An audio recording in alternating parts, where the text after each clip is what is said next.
you would call it like a skirt, but there's a word for it. I'm in India. That is the word I can think of this in this body. I'm in India. I am wearing what you would call a lungi or a dhoti. It's not covering my chest, it covers my waist to just below my knee. And I have nice leather sandals on. And I have some jewelry. I'm a prince, so I'm dressed with my part. Beautiful curling hair. I have perfume in my hair. And I dress myself with sandalwood every morning. So I smell good too.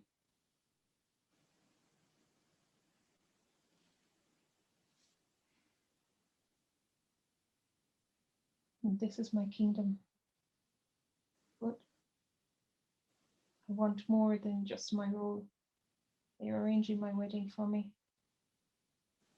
I know my wife will do her duty, but I know I have more to figure out and follow than just this life here. My father makes sure I see nothing but the good in life. And I know there's more out there beyond the palace walls for me to see.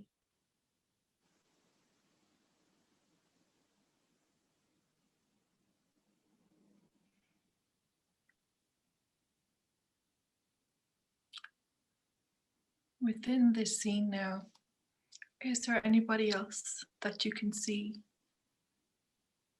that's around you? I can see my father, and he is making preparations for my wedding. It's coming up soon. I don't know who my wife is. It's being arranged. I have been shown a picture of her that an artist has made. But I will not meet her till the day of my wedding. I am neither nervous nor expectant. It's just another duty I have to perform, really.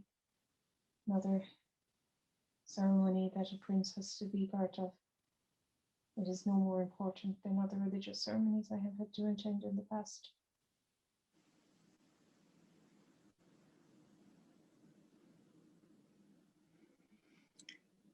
Are you happy? Are you happy in this life? I am happy in that I can be no other way but happy. I have everything for what I want. I am curious as to see what else there may be.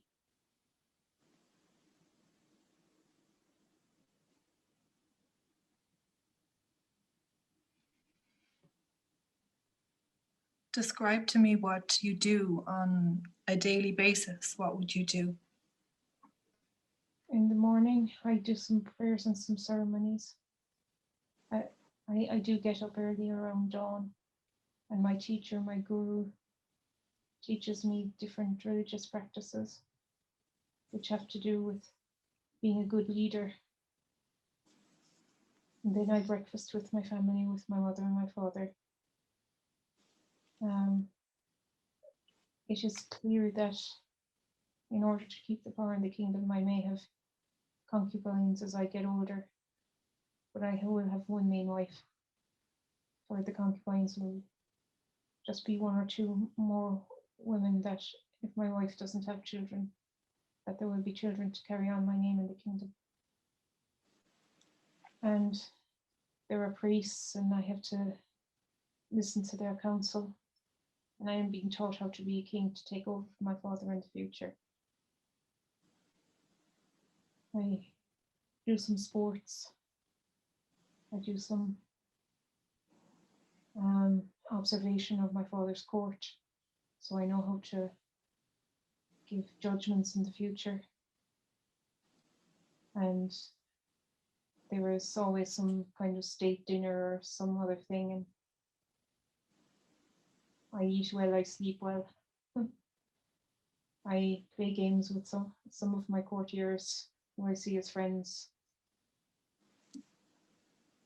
It's a full life, but it also happens around me, and I don't have an active part where I make things happen. my father is very protective of me, so I am 18 or 20 and my marriage is being arranged. My wife will be a lot younger than me, but she would be trained in how to be a royal wife. And so I trust the judgment of my father to arrange his marriage. Tell me more about your father. What more can you tell me about him? Details. What does he look like? What does he do? I'm a younger version of him. His hair is grayer now. He's a king, and his kingdom extends many miles around our palace. And he is well known, but I have a feeling even at this stage that I will be known throughout more of history, even though he has done well for his people. He's built many wells and done things architecturally and socially for his people. So the kingdom is stable and people are happy with his rule.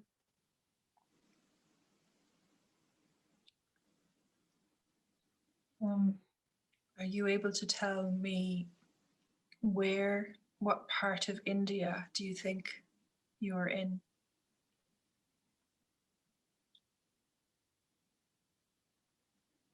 The lady here does not know the geography. She just knows that it is not the south of India, not the most southern part, but it's the kingdom itself doesn't exist anymore. So what we're looking at is in the past, maybe 2,000-3,000 years ago. Okay. Thank you, higher self. Okay, so we're just going to move along. We're going to leave this particular scene and we're going to move along to the next most important scene in this particular life, staying in this lifetime. And we're just going to leave this scene now behind, and we're going to leave everybody that we saw that is there, and we're going to bless them and say goodbye, knowing that they are safe and loved and that they're choosing to continue on now on their own path. And we're going to move along, moving along to the next most important scene in that lifetime that your higher self would like to show you. So as we leave this scene, move along now to the next most important time and place in this lifetime. It is a few years later, and I have decided to follow a spiritual path.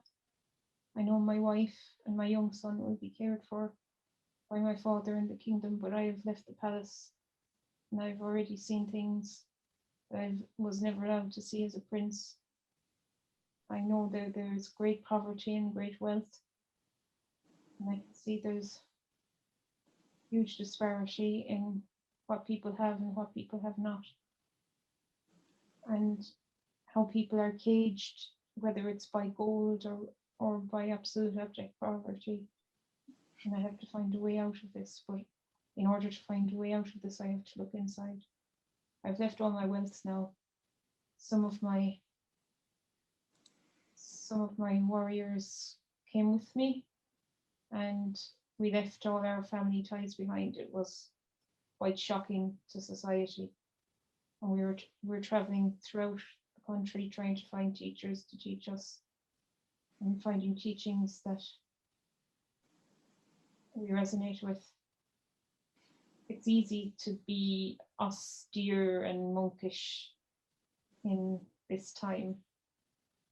Women who see monks know that monks are usually ill-prepared to take care of themselves, so they often give us cooked rice and vegetables. So we're not as starving as some of the accounts of our lives like to say. no, nobody likes, no woman with a heart likes to see a starving man on the road. And once we give them our blessing, they're happy to give us some small meal. And we continue this austere life. Many people many men come to follow us because we don't want the women, because the women make things complicated. We just want to be austere and free.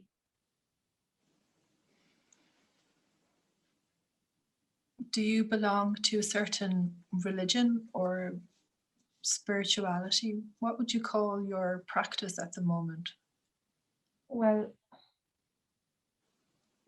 my name as I was born was Gautama Siddhartha, and I will be called Buddha. Right now, I haven't achieved enlightenment, but I know that there is more to Hinduism as I was taught it, and I know there is something better out there. Right now in my life, I'm trying to figure out my balance. I'm quite close to what history has recorded as enlightenment. But I want to find another way, the way better than I was taught, because I know that the dogma and all the priesthoods, they're holding things back from the people. Everybody has possibility of enlightenment, and even my path isn't perfect.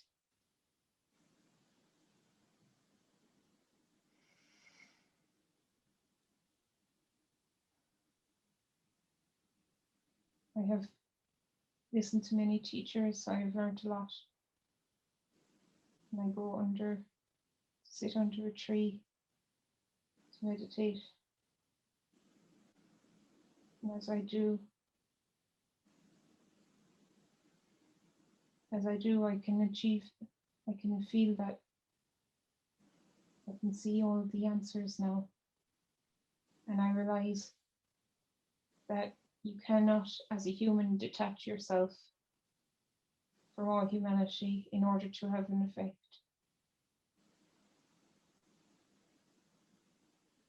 That true enlightenment is to show a way for others. Because when you are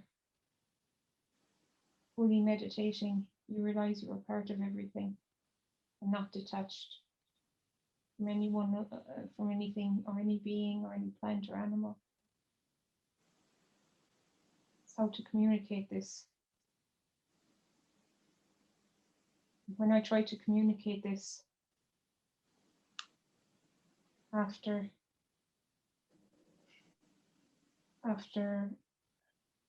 returning to my body, we sit down for a very plain meal together. We finally learned how to cook a little bit, since we're in the middle of the jungle and there are no villages close enough for women to run to our help. I try and mention to my followers that actually all this austerity is an imbalance in itself. But their ego is so attached to this perception of what monkishness and asceticism is, and leaving behind all ties. Because I'm learning that detachment as I see it, the detachment I was always looking for, was the detachment of social norms. It wasn't actually detaching from people as a total, as a whole. And I'm trying to communicate this.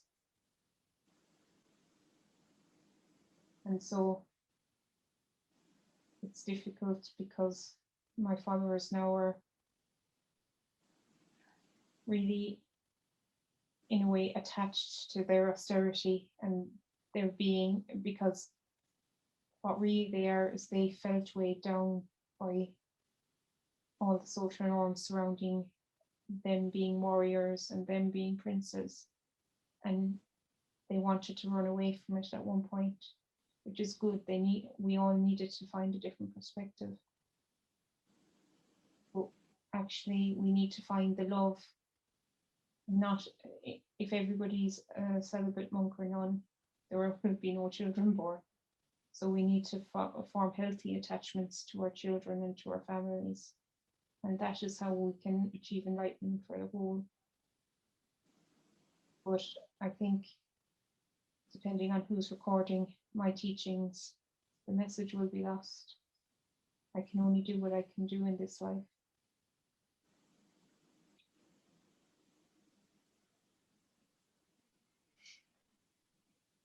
Did you achieve enlightenment in that particular life?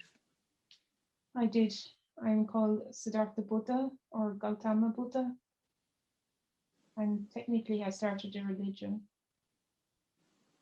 You might know it. There are many statues of me, but none of them look like me today. But they all look like what the cultures now perceive me to be. And it's okay. The people who take it at its most simplistic level, as in that they will be able to achieve enlightenment, that's the kernel, that enlightenment is for everybody. It's not just for the big guru or the spiritual teacher. That's the important thing. You can wear a saffron robe, but you must always have an open heart. If your heart is closed, no matter what you're dressed in, gold or silver on the outside, it's not going to do anything.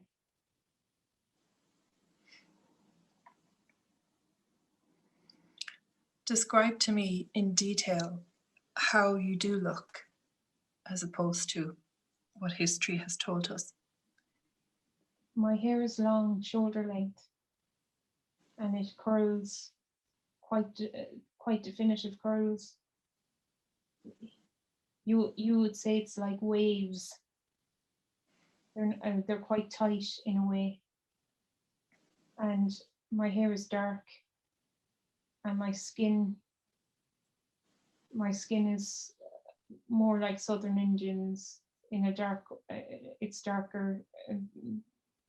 It's darker than, say, a North African person. And I have an oval face and dark brown eyes. I'm quite feminine looking eyelashes. I've always been told, even as a prince, that I was good looking. I take my body as it is now. I'm in my mid-30s and I still have quite a lot of strength in it. I have lost the childishness that I had, because with this austere life I've had to do a lot of labor and walking in the sun, so I don't have any extra body fat anymore. So I'm quite lean, but not emaciated. I managed to eat enough to sustain myself.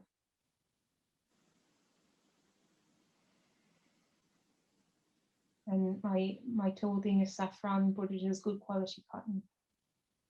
The women and men who wove it for me gave it to me with their blessing, and I gave a very sincere blessing back.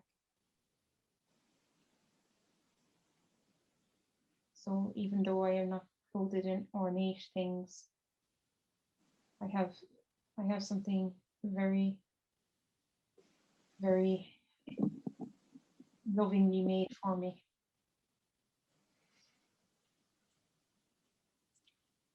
Did you have children, your own biological children, in this life? Yes, I did. My children are with my wife back in the palace, and being taken care of by my father. I didn't have any children after this, though.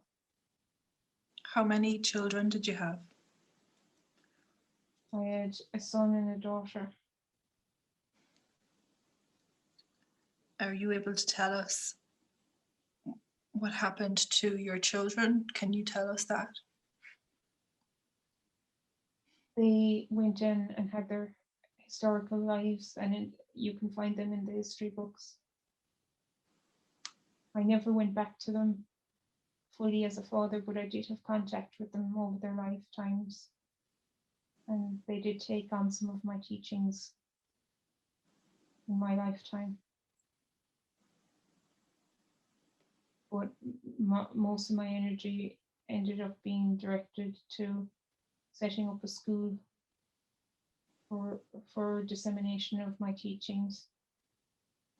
However, in the time that it was, by the time a lot of them were written down, there was a dogma around them, and they went via India up to Tibet, to Cambodia, lots of different places, and so the local cultures influenced those teachings as well. So it's fair perhaps to say that what we have today as your teachings, that they may not be an accurate reflection now of your true teachings, that they've been diluted. Yes, well, one thing that Joni, who has read some of my the teachings of Tibetan Buddhism, and more recently she has heard things from Indian teachers over the years, and she always felt that this idea of detachment, as she calls it, running away from the women because the holy men are so afraid of the women in their lives. She gets very angry at that, actually. I laugh, because yes, what the holy men of Christianity, of Buddhism, are running away from in the women is that they know the women can hold more spirituality than them. But in order to make the balance of power go back to the man, they shun the women as evil. Some of the Tibetan Buddhist teachings that Joni has read, the way women are described are as base beings only ruled by their body. And so that's been true of many Christian teachers in the early church, and more recently in Roman Catholicism, but also in some Buddhist teachings, where because women have, can never fully be part of a religion after a certain time, because especially with things like menstruation, a woman can never shun her body in a way that a man can shun her body. And when things aren't in balance in the male teachings, it's easy to point the finger at the female and say that she is dirty and she is base and she can never be fully spiritual. And so much of this, it's even down to, I never shaved my hair, not the way that Buddhist monks now shave their hair. I kept it. But by the time things are written down, shaving of hair was adopted from other religions, and it was a way of keeping people asexual and things like that. And once I achieved enlightenment, I realized there was a much softer way of doing things, but it didn't translate over time.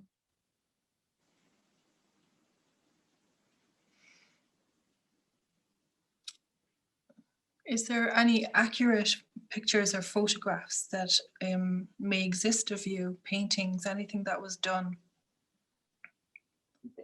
There are some,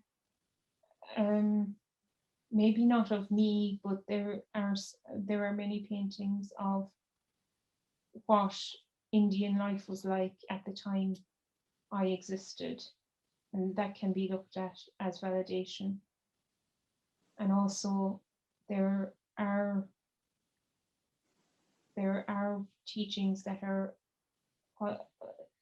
it's the way things are carved on palaces.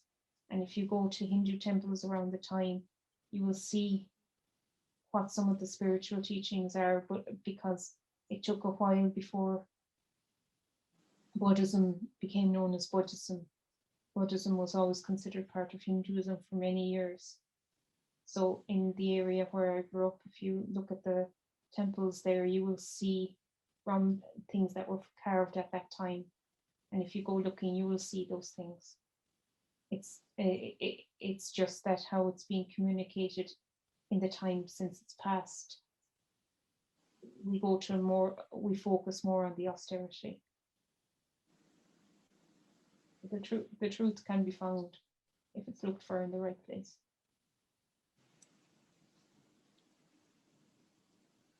Thank you.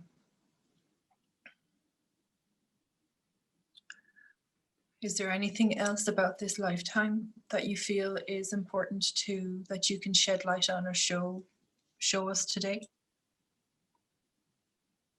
The detachment that I practiced after my enlightenment was detachment from all unhealthy teachings and dogmas and rituals that served a priesthood or served politics. That was the detachment I wanted to practice. As I understood my enlightenment more and the possibility of other people being enlightened, it is not this emotional detachment that is propagated at the moment, where especially the famous male teachers pretend that they don't have emotions or emotions are bad. We are born on this earth to have emotions, and we are born to transcend them, but we must feel them in order to transcend them, and running away and avoiding them does us no good.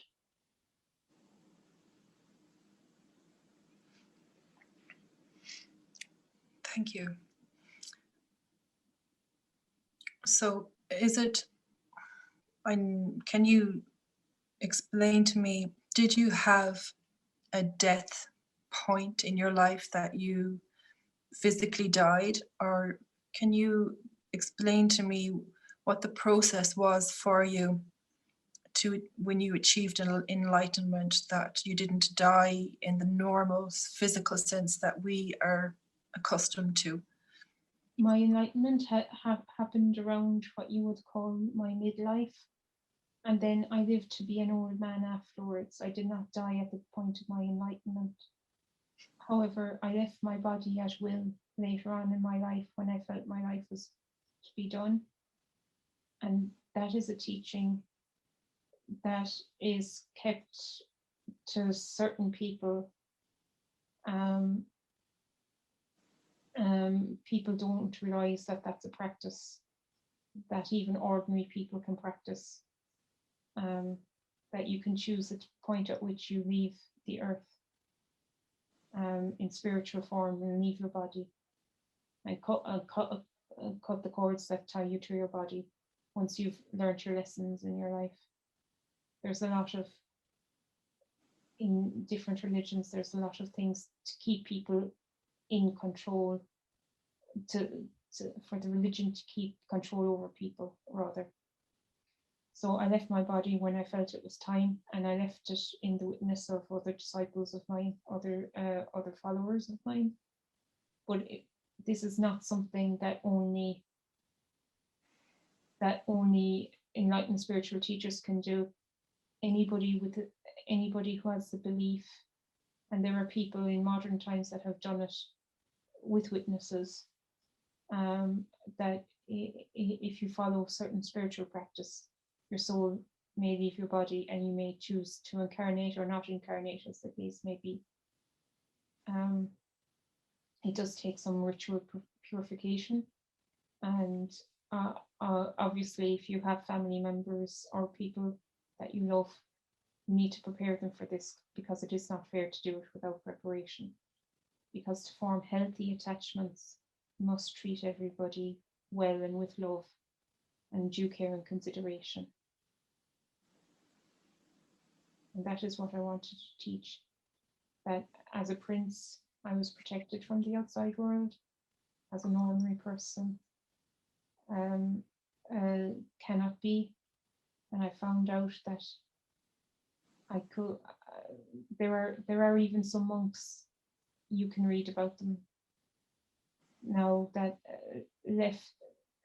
in fact, they somehow mummify their body in order to come back. But really, our body is only for a series of lessons in this life.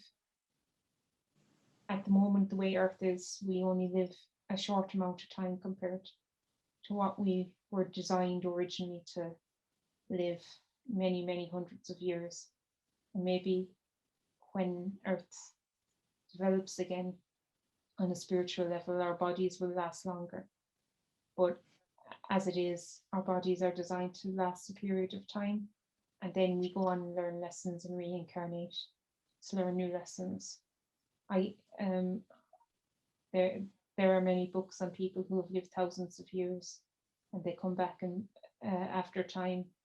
But for an ordinary person, it's quite, if they have felt they have learned as much as they want out of their life and they do proper purification, they can leave their body and go back as a spirit to the spiritual realm and decide when to incarnate again. And that is what I was trying to teach with regards to stopping the reincarnation cycle.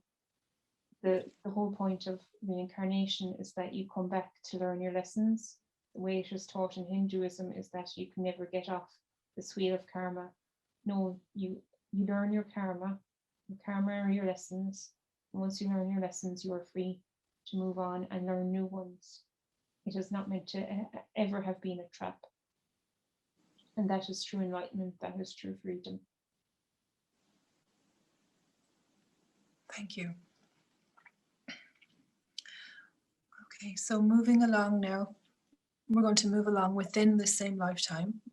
We're going to leave this particular moment in time in this lifetime. We're going to move to the end of your life, right to the very end, to the point that you recognize that we understand as being your death, to the time that you left your body. So we're going to leave this particular scene and we're going to move along, moving along right to the very end point, to the point where you decided to leave your body. You are there now. Can you describe to me what's happening in this particular scene when you are at this moment? I am in my 70s, and I have decided at this point that it is time to go. And I am using this as a way of showing my disciples that at any time they can choose as well if they follow the protocol that I have been doing, because everybody where I am knows this is going to happen. And there are some female disciples here as well, because I want the women to know as much as the men, and especially in their role as mother, they are told throughout their life that, you know, it is impossible to let go, but no, it's possible to let go at any time, because it is our life, it is our free will, it is our choice. Why did you decide for this particular time to go? I felt myself I had done all I needed to do in this life, and I felt that I will be repeating patterns that I didn't need to repeat, because unfortunately human memory is short. And I would be teaching more people the same lessons, but I had the potency of my teaching is that I lived my life to my fullest potential, and then I decided to leave it when I felt through my spiritual guidance that I had imparted as much wisdom as I needed to do, and then it is time for me to leave and for the next generation to move in. There was a great sadness, but there was an expectancy and also an acceptance, and there is a lot of joy to know that this leaving of one's body at the end of one's life is a possibility for everybody, It doesn't have to be full of grieving and full of wanting to attach to something that is over. And I can see in the mixture of the sadness, there is the joy that I am able to show them that there is a different way.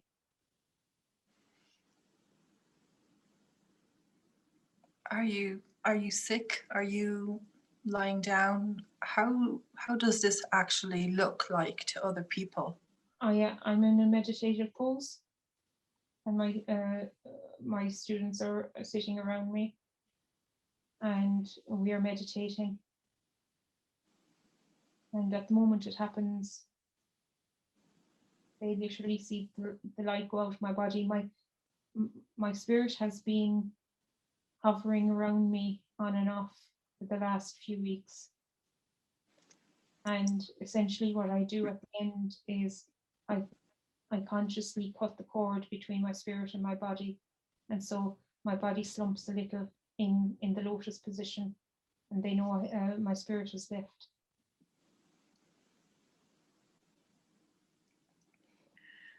So at this point, after you see yourself leaving your body, what happens next?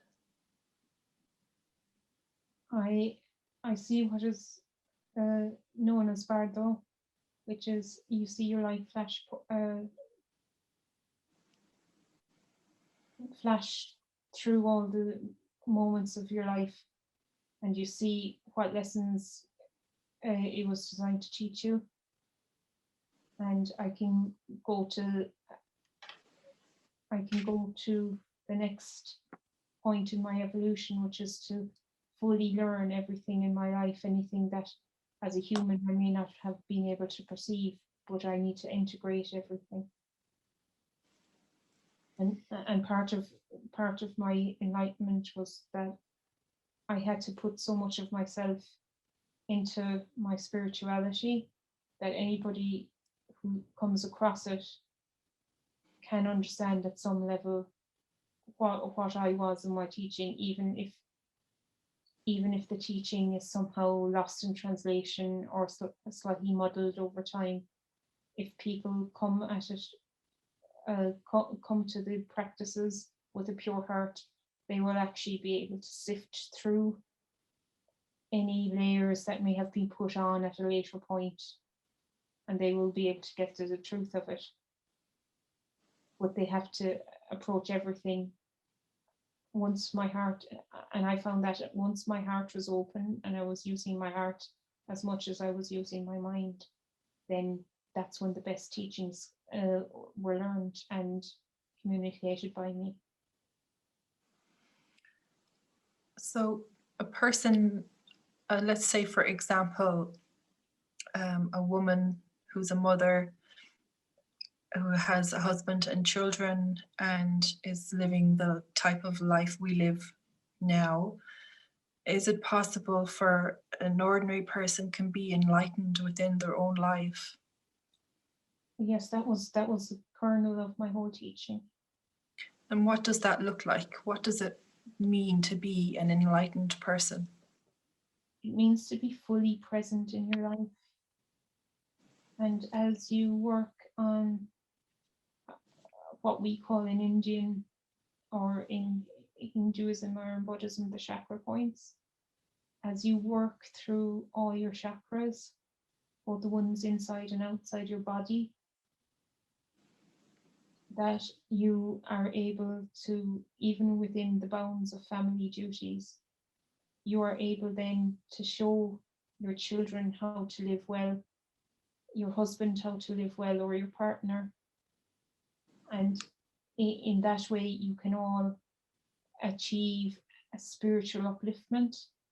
And then through constant working on that, in whatever way you can, by giving some time to it every day, preferably in the morning and the evening at sunrise and sunset, or as close to it as you can make it with working and children, but that you get the light of the sun while you are meditating, because the sun is one of our greatest teachers.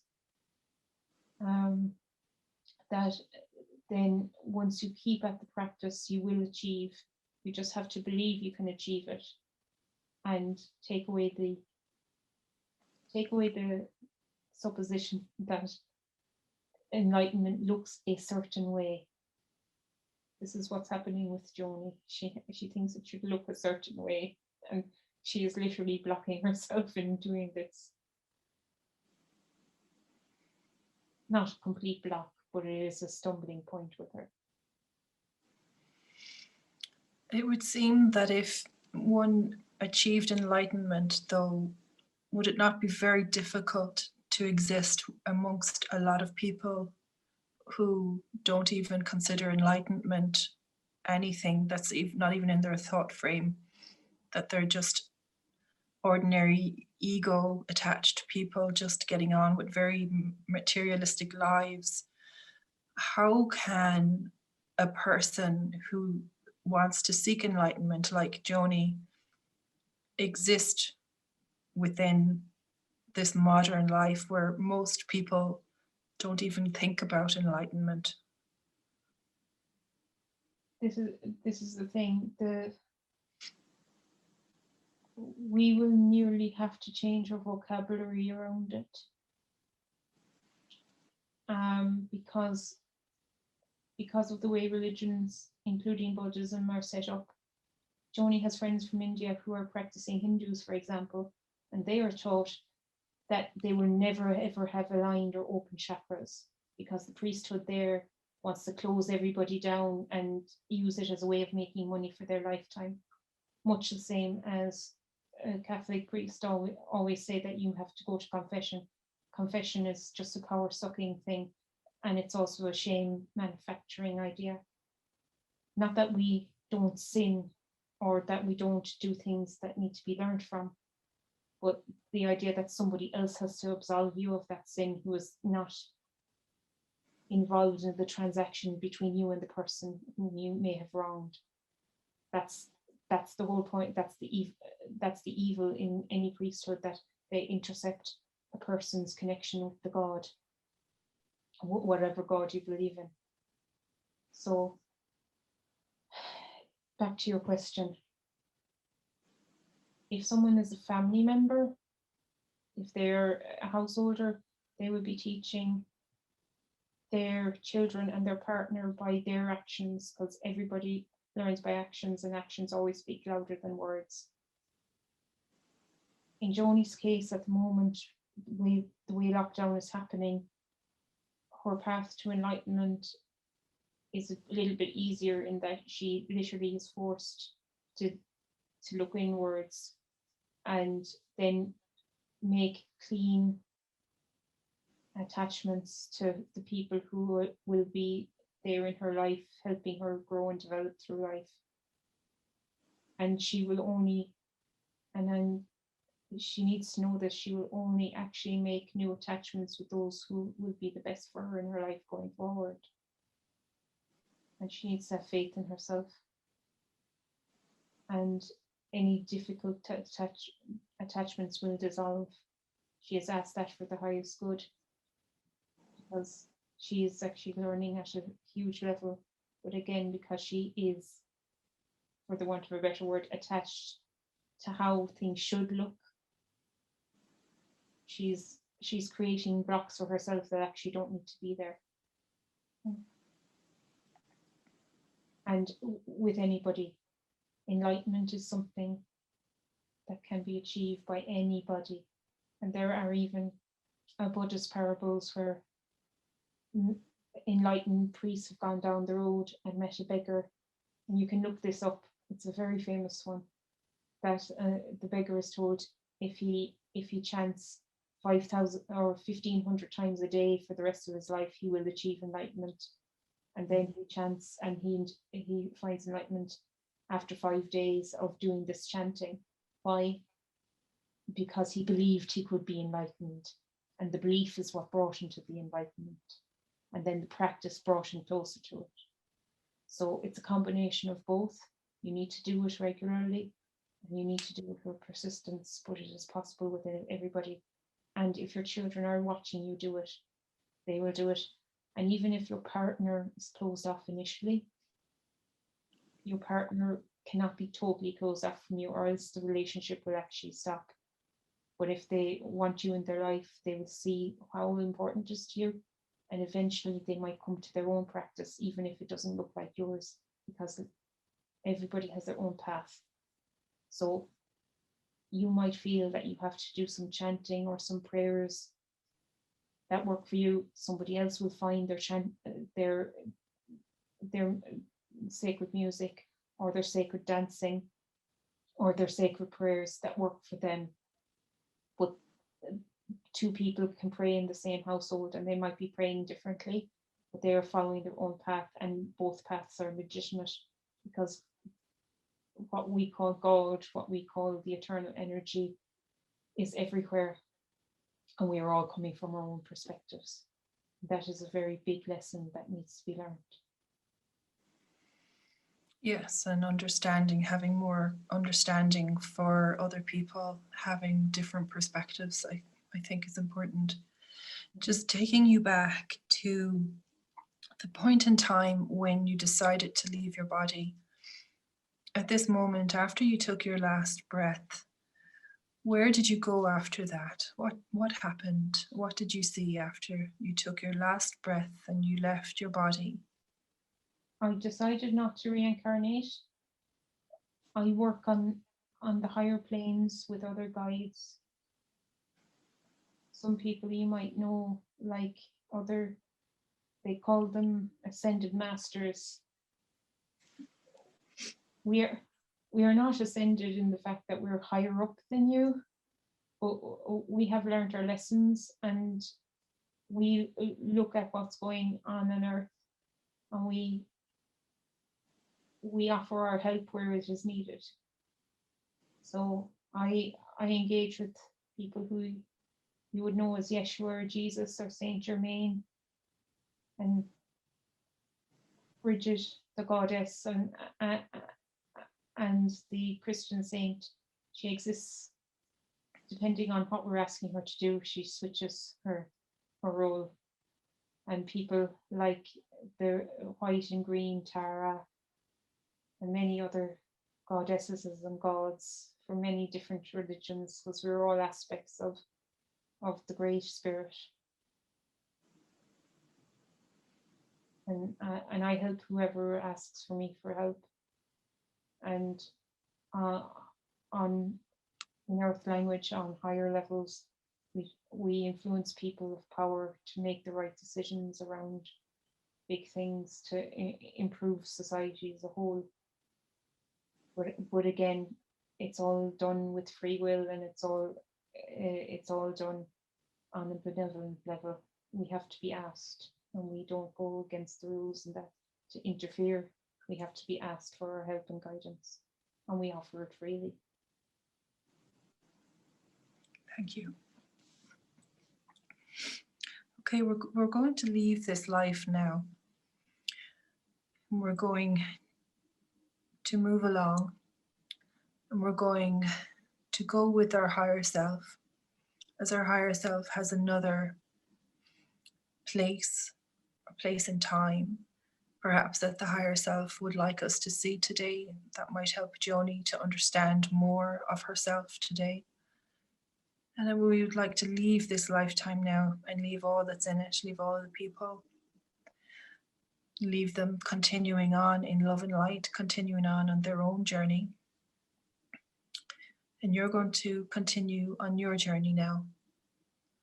So with ease and with grace, we're moving along with the higher self onto the next place, time, lifetime, the next existence where the higher self would like to show you, so you can receive more of the answers that your higher self would like for you to know. And before we go any further, Joni's third eye chakra area in her skull is it's causing pain, and she calls somebody in to lessen the pain. Thank you. Perhaps then I think that we will call back the higher self. So we were leaving the life, we're moving away. We're leaving all that there is. We're sending light and love and peace to everybody that we met in that lifetime. Can I please have all of the consciousness of Joni return back to the body, fully integrating? Can I please speak to the higher self of Joni? I am here. Blessings, greetings to Joni's higher self. Thank you. I love you, I honor you, and I respect you for all of the aid that you have given us today. I know that you hold all of the records of Joni's different lives. May I ask you some questions? You may. I love you, honor you, and respect you. Thank you for all that you are doing for Joni today. Thank you too. At this moment, Joni is having some problems with her third eye higher self.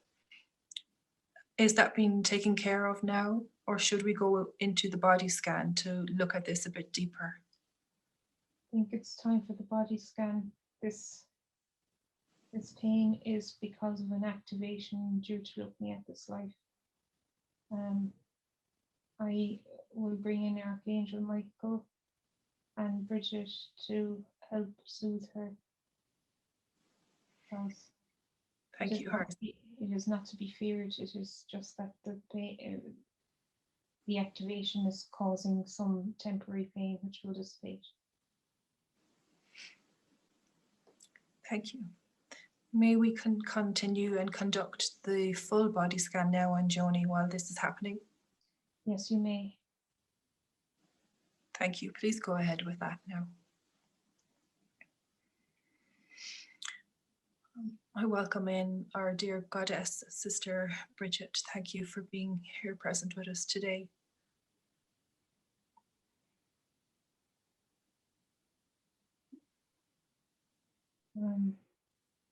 Yes, there seems to be hooks and cords coming out from the heart and coming out from the head.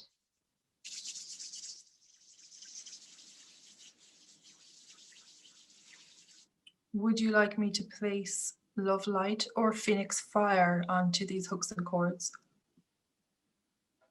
Phoenix fire, please.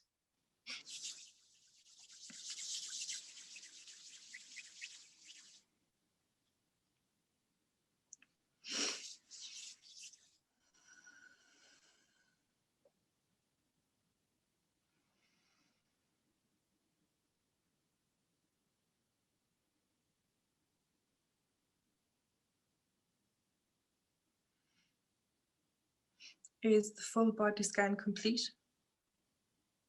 There is a portal in the sacral chakra area, and there are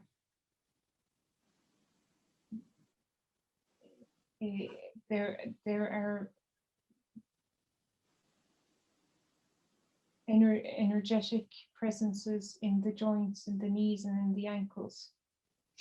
Okay. Can we contain those presences now? Have they got a consciousness within? They have like they have a group consciousness. They are not individuals. Can we please contain that group consciousness now into the appropriate alchemy symbols for that group consciousness, please, Archangel Metatron? Thank you. I shall do that now. The knees and at the ankles. Yes, everywhere. All of the consciousness group that is being seen now, no matter where it is in her body, all of it. It is in many of her joints, her knees, her ankles, her wrists, her elbows, and also in her shoulders. It seems to be connected with her hemochromatosis or blood disease. Okay. Please place all of these now, all of these consciousness entities, group entities, this collective consciousness being gathered together now from every part of her body down to even her tiny little toes, right up to the very tip of her head. Every single last one of them all together, placed into the appropriate alchemy symbols now for group consciousness. Any other entities or attachments that can also be placed into this container, sacred alchemy container, please also place them in here.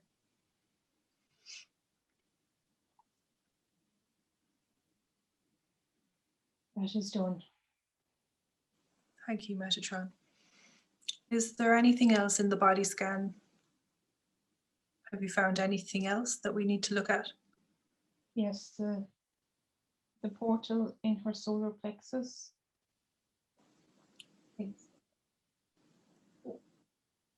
That's okay. Shall I direct Phoenix fire at this portal? Please do some phoenix fire in the solar plexus, please. Solar plexus, okay. There's a lot of unresolved anger there, and some of it's connected with this life, but it's going back over many of her Irish past lives in particular. Has she had many past lives in Ireland? Yes, she's had more lives in Ireland than in other countries. Am I still talking to Joni's higher self, or am I talking to an archangel? We're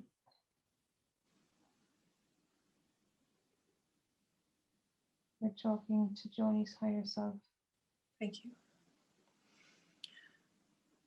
Archangel Metatron, is there any other archangel appropriate to help with the portal on Joni's sacral?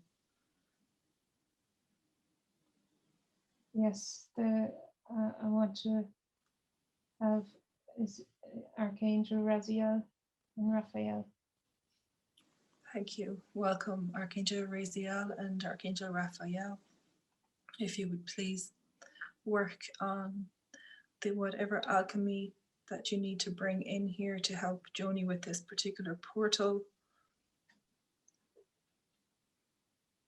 Yes, the portal, it seems, is something from Mars. It's all about anger. And the part of our consciousness that enlightened as Gautama Buddha, she's connected to him, but in this life, in this body, she's connected to a lot of Irish trauma because of her genetics in Ireland as it is now. And the Mars is ruled by iron, and hemochromatosis is all about too much iron in the blood. And this anger has to do with battles between her mother's and her father's family as colonizer and colonized, going back over 500 years. Oh. And the message that seems to be here is that the reason there's so much hemochromatosis in Ireland is because of the ongoing battles between feuding families and between colonizer and colonized. It's all to do with unresolved anger and hatchets that were never really buried, to put a brutal description on it. So Joni herself feels very overwhelmed by anger that she feels comes out of nowhere, but actually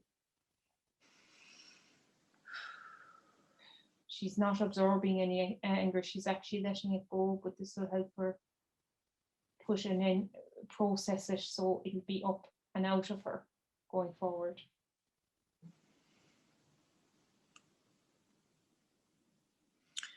So it's safe to say that this anger perhaps isn't even hers or caused by her.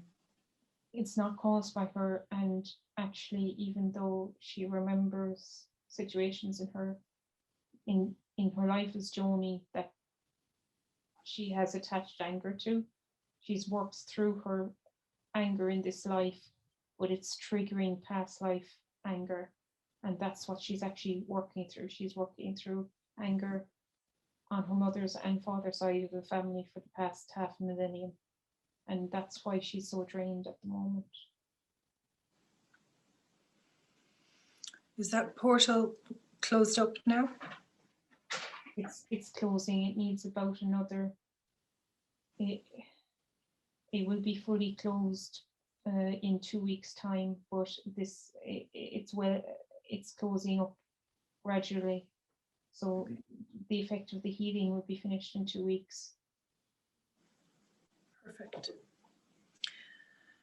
Can I ask you about why, higher self, why did you choose to show the life of Siddhartha and later on Buddha to Joni? Why did she need to see this particular life? And was that is Joni an actual reincarnation of Buddha, or is she a fractal of Buddha? Joni is a fractal of Buddha. The main part of him did not reincarnate, as we had said. She's a fractal of him, and it's noticeable since she was a young child. People have come to her for advice, and she's often had advice way beyond her years. But since she was 12 or 13, she has looked into other religions properly from a point of view of looking for answers. I'd say since she was 6 or 7, she looked at other religions just to see if there was different perspectives on the world. And there was always things, particularly in Buddhism, that when she read them, she didn't really agree, and that included looking into Tibetan Buddhism when she was in her mid-20s.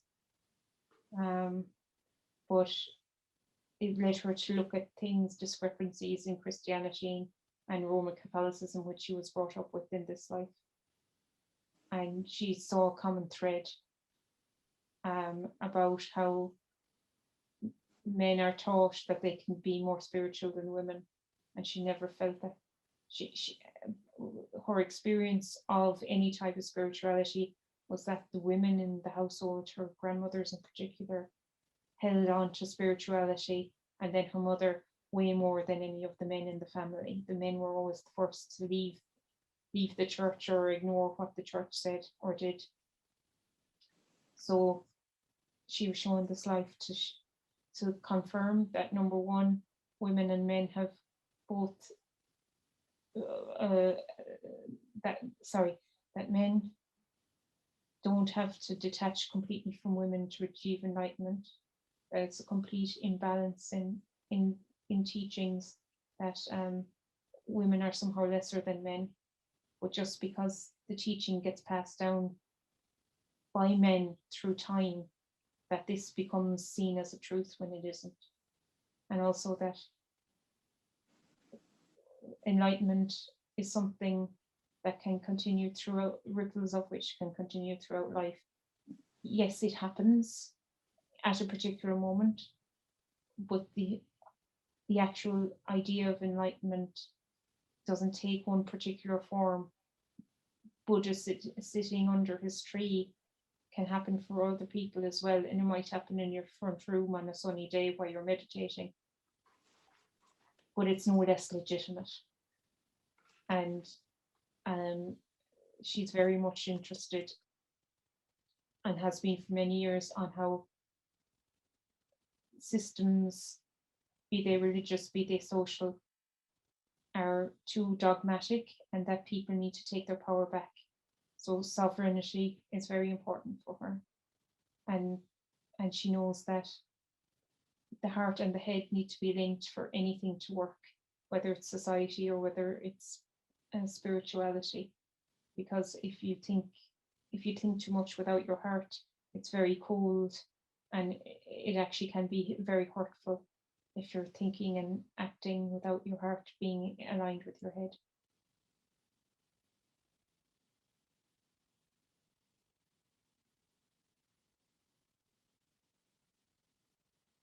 The main part of the portal in the solar plexus being closed up. And Should I continue with Phoenix Fire over the heart? please, Phoenix Fire over the heart and over the third eye chakra. And she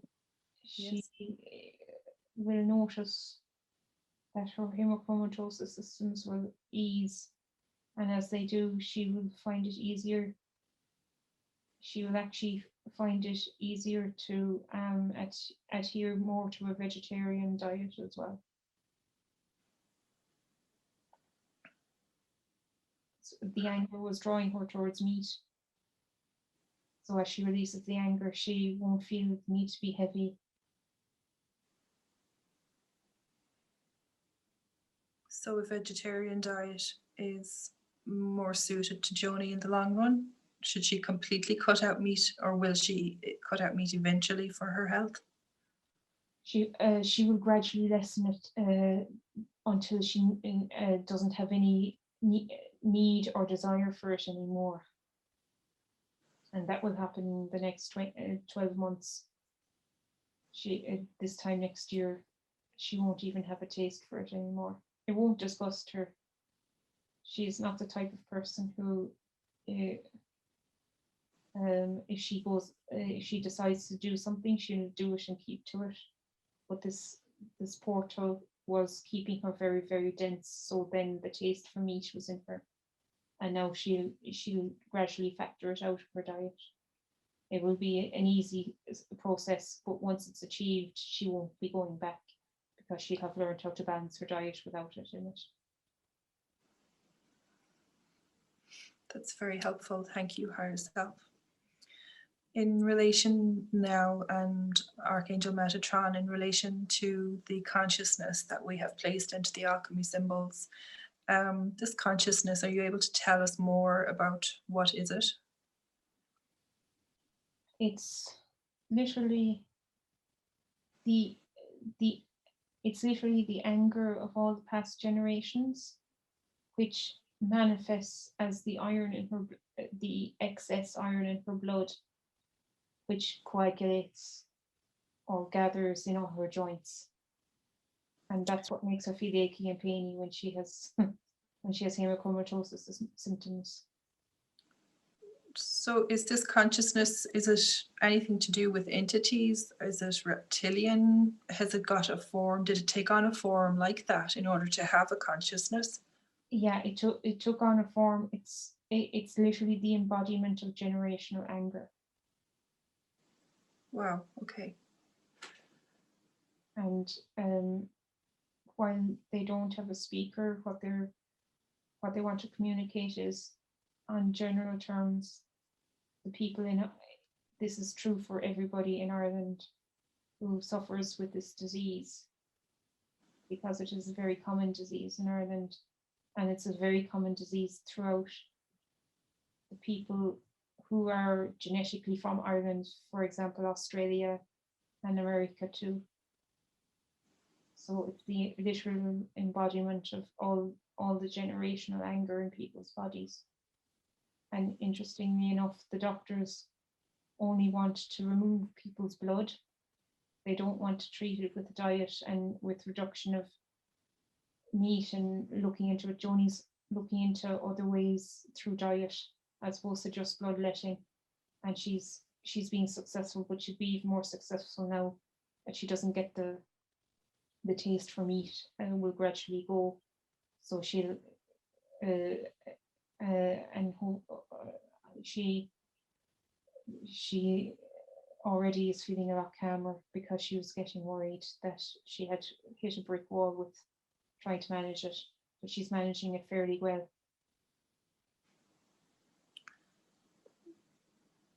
So as a collective form that has created itself and is showing up as a collective consciousness, I guess, being represented as hemochromatosis. So this is like a collective energy that's within Joni. Is it connected to other groups outside of Joni, maybe to other people or to other communities, to other families that can be cleared today? If we clear the collective in Joni, is it connected to other consciousness that can be cleared as well today? Yes, it's connected to the Irish psyche, and it's very much Joni is willing, if we can consciously connect with the psyche of Ireland, of Banba, Eru and Fodu, the triple goddesses, that we can send healing to everybody with a similar one, and with this disease, but that we can put into the consciousness of people in Ireland, that they actually can transcend it. Because at the moment, it's even the way it's treated by the Irish health system, the only treatment that's really offered is to remove your blood, which, yes, it removes the iron in your blood, but it also leaves you very weak for a number of days. And it's a constant cycle of weakness and anger and weakness and anger. And that cycle needs to be broken. So I want to call in Banba, Eru and Fodu, the triple goddesses, and to ask them to remove this anger from Joni in the embodiment of the iron, the iron-like entities in the blood, and the anger and of all the oppression over the years, and ask that they help her heal herself, so she can tell others there's other healing available as well, and that we can heal through Joni some of the past life violence that's been in Ireland, that people seem to never be able to get processed. Thank you, Higher Self. We welcome in the Triple Goddess of Ireland. We love you, honour you and respect you. Thank you so much for coming to be present with Joni today, so she can receive the maximum amount of healing for herself and possibly aiding the rest of Ireland, which is in need of a lot of deep healing. How may we heal this collective energy within Joni now? Can we ask it to positively polarize to the light? How may we assist this energy now to be moved on from Joni today, or to be healed and removed and transmuted? We will take this anger and this iron and the memories of the swords and the crucifixes and the burnings, and take it into ourselves and heal our child.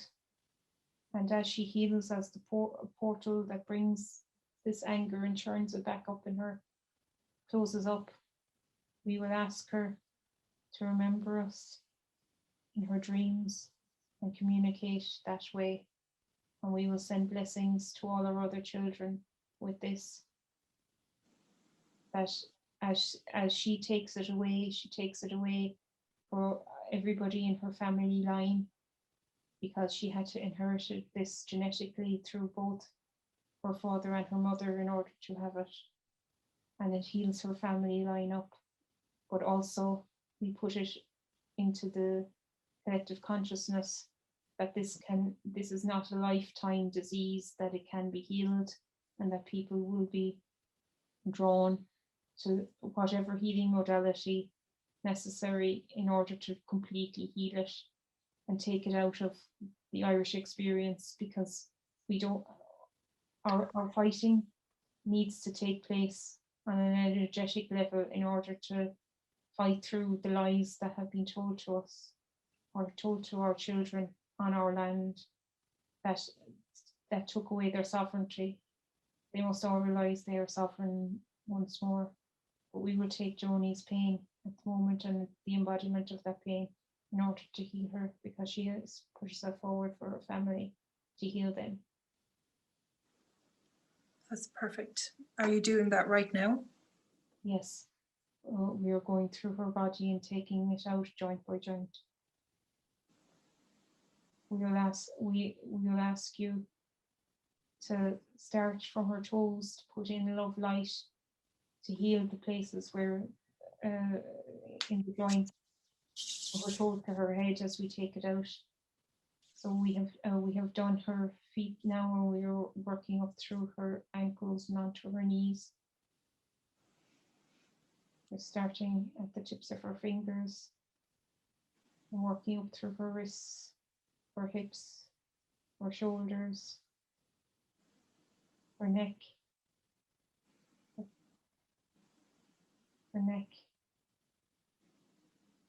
and the base of her skull, and her eye sockets, and it all has been removed. We ask you to replace it with love light, please. I'm doing that right now. Thank you. Channeling the love light now. Is there any place specifically you want me to hold my hands? Just create a cocoon of love light around her, and she will absorb it to where she needs it the most. Thank you. Thank you. And we will take. How is her? Sorry, continue. We will take this iron, this anger, and we will submerge it in sacred ground, Tara, right in the center, and it will transmute there.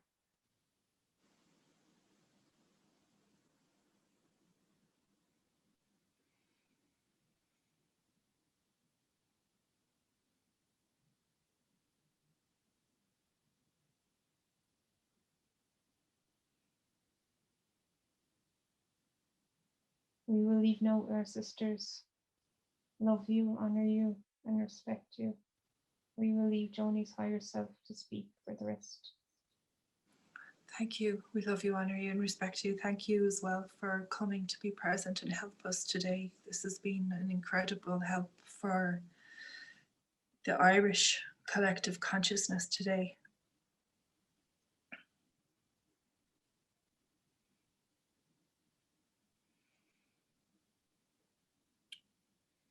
Archangel Metatron, as you have conducted the body scan, can you just tell me, can you conduct one more body scan, just so that we can be completely thorough, and tell me if there is anything else that comes up in the body scan that we can also deal with,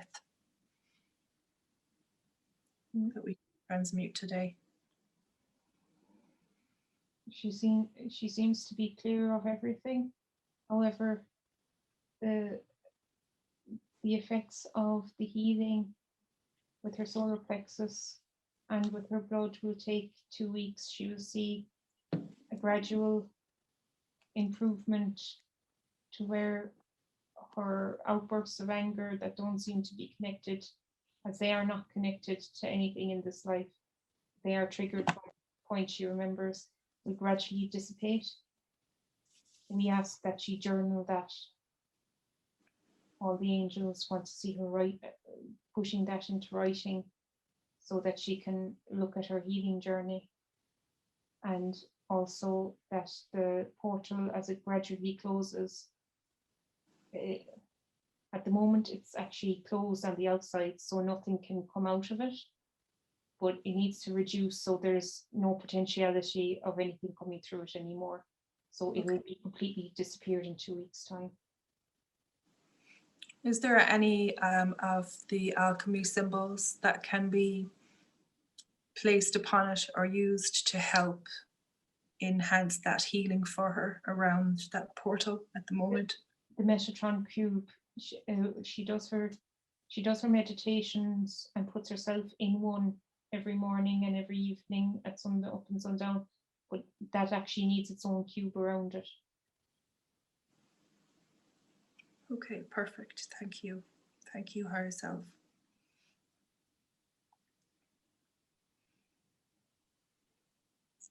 Is there any soul contracts that were attached to that portal?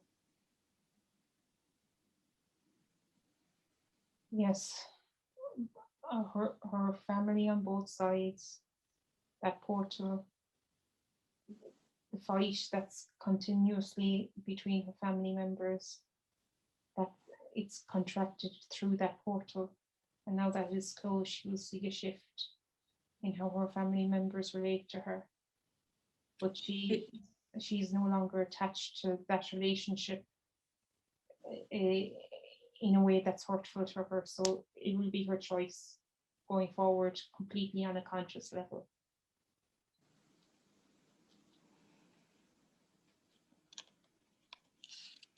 So is she being released from those particular soul contracts, or? She was released in her last healing, but with the portal, the portal has to close for the complete release to occur. So this, because this is healing the genetic line back 500 years. So once this is her relationships from herself to other people in her family will be much clearer and less dense. They will still have to do their own work, but she will see a shift in the next month with that. So she's completely released now from everything to do with them. She has done her karmic duty. There is no guilt to be felt going forward. Thank you. Thank you, higher self. That's very powerful. In relation to various traumas that Joni has endured over the years, is there any trauma in relation to some of her experiences that is still maybe lingering or attached to her body somewhere that we can channel some healing to? She needs to follow her heart completely, and one of her big lessons from this healing altogether is not to have an idea of an outcome, so that she will achieve a love relationship that will be very nourishing.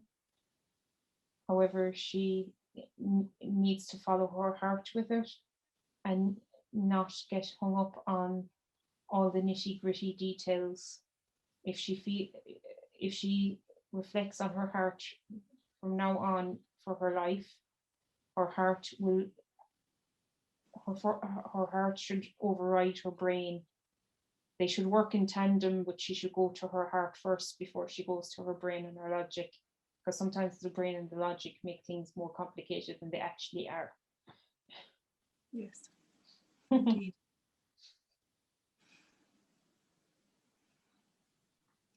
She's moving through that. She's had to live in her brain because her heart would have broken into tiny pieces. And she's learning to trust her heart.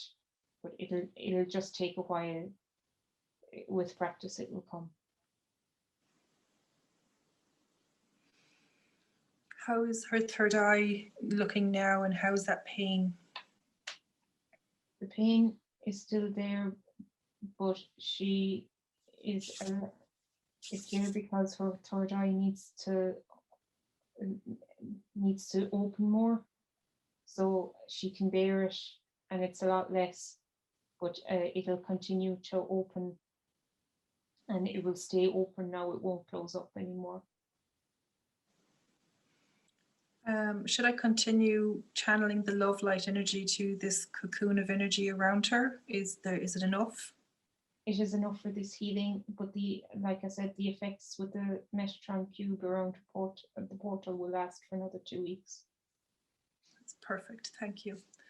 Should I channel Phoenix Fire to her third eye area or Love Light? Phoenix Fire, please.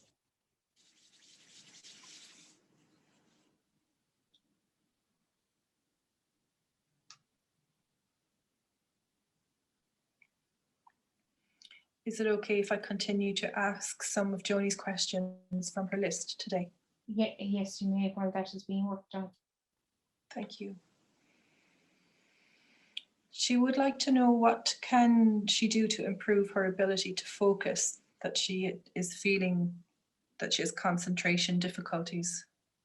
Her concentration difficulties are not to do with her intellect capacity, but it's actually to do with the fact that she needs to go from her heart space, go from her head space to her heart space. So it's all interconnected. With her third eye being more activated, her third eye, her crown chakra, and her heart, they'll all be more interactive now. So she'll find more focus. She will have to focus at this job until she's decided to make the change. And she is learning in kind of a hard way that her attention is actually easier on things she loves, and she'd be more willing to accept that after this healing now. She's always had to power through stuff that she despises, but she's lacking energy because she no longer has energy to waste on things she does not love anymore.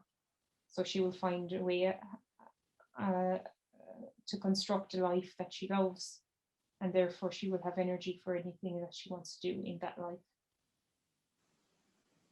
Yes, this is very true. The support in making the first step, we receive the support that we need. Yes, yes, she's very close. She's very close.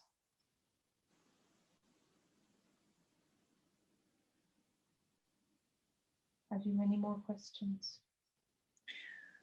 Well, specifically, what area of jobs or career or work should Joni be directing her focus or attention on?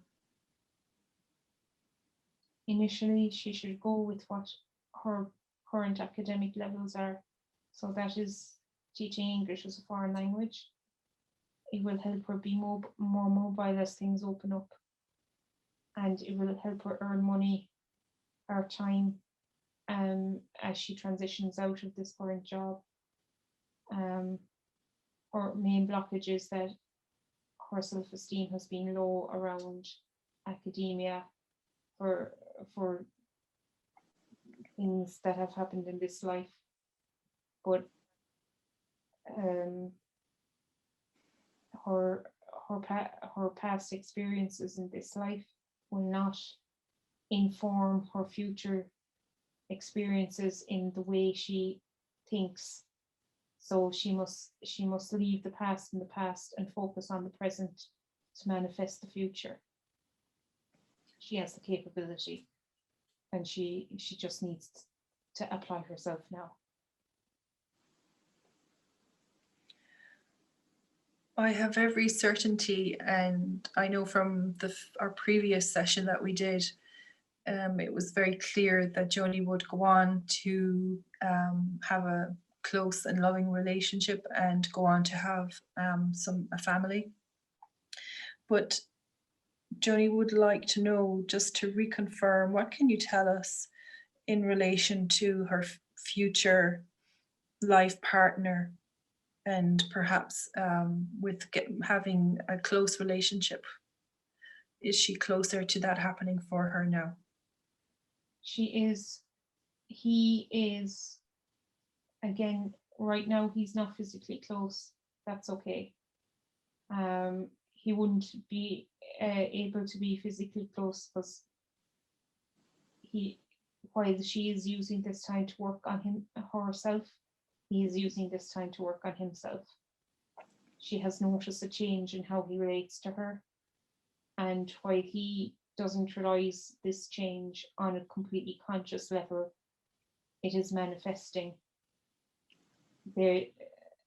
What I will say is that, again, she's willing to accept him as he is. He is willing to accept her as she is. But the two of them will have to come to an agreement that they can't come to it right now, because they will only be able to make a real decision when they are physically in each other's company. So right now, their time is best spent as they are spending it working on themselves.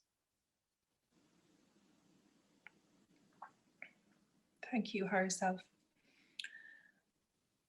Joni has noticed, and it's very interesting that the message came through from Siddhartha, from Buddha, about patterns, that he noticed patterns in his life and that he just wanted to finish with. And Joni is also brought up in relation to our conversation that she's noticed patterns in her life that she's now also feeling she's done with, finished with. Is there any lessons attached to these patterns she's noticing that she needs to learn from, or is it just something negative that just can be transmuted today?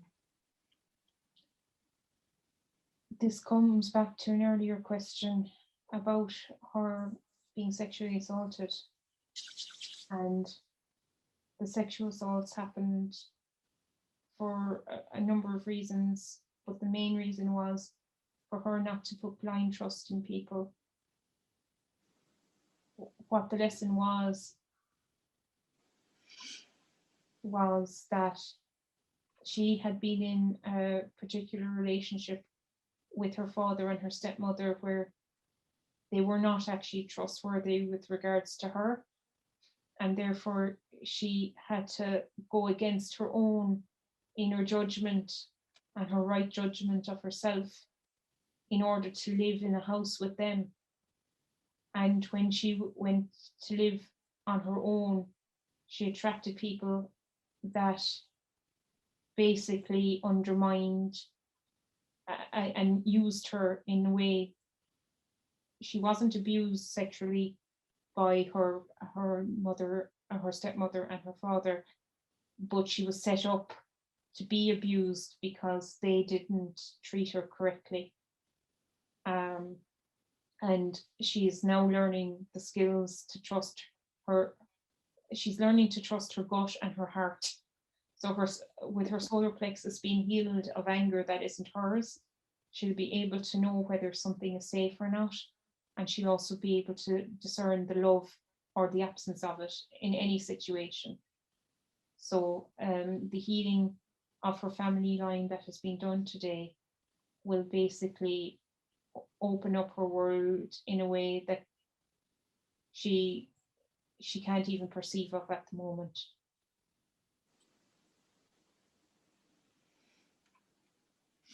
And that indeed is good news to hear. I thank you for that answer. That I think is probably the most beautiful answer I feel for Joni, to hear that confirmation of having a beautiful future that's coming because I believe she's doing all the work. She's doing the spiritual work that's needed, the hard work. Thank you, higher self, for that. Yes, she need have no fear around having a healthy sexuality and having a healthy relationship, because she herself will be healthy physically and spiritually and emotionally, and therefore she can only attract somebody who is similarly physically healthy, spiritually and emotionally to her. Yes. And that's all coming. Is it? I would like to bring in some alchemy symbols, maybe. Is there a symbol that can be brought in to enhance with the healing of her third eye today, and that energy all around there?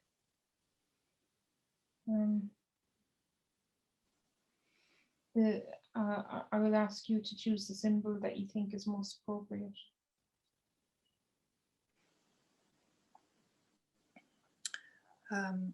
Archangel Raphael, I feel that your own sacred symbol could be quite useful to enhance the healing. May we bring in your alchemy symbol? Yes, that would be fitting for this healing.